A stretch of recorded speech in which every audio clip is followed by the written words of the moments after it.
Top of the agenda of the AFN's AGM includes a national cheap voting deadlocks to address the previous prolonged repeated voting requirements that would drag on into the early morning hours, impacting leadership morale and health.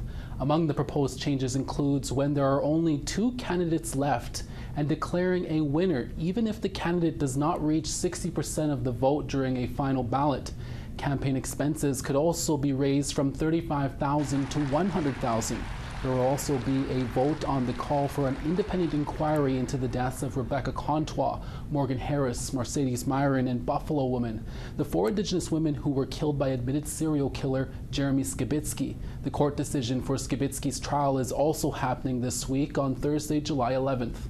Multiple resolutions on the support of more Indigenous representation at energy and environment decision-making tables will also be included, along with a vote on the treaty medicine chest clause to have a political and legal strategy.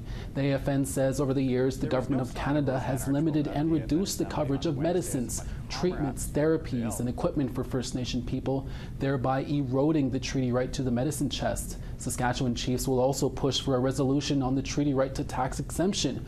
When First Nations signed treaty with the Crown and the Canadian government, First Nations were promised exemption from taxation by the Crown, but the AFN says the feds have imposed taxes since the beginning, breaching treaty promises. A call to stop taxation against First Nations and tax payouts by governments will be made. Among the dignitaries, Pierre Poilievre is expected to attend the AFN's AGM for the first time since becoming Conservative Party leader.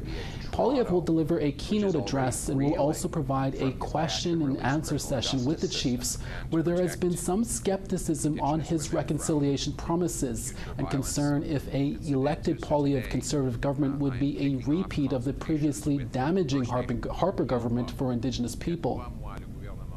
NDP leader Jagmeet Singh is expected to also be in attendance. No word yet if Prime Minister Justin Trudeau will attend as well. For APTN National News, I'm Chris Nachkate in Montreal.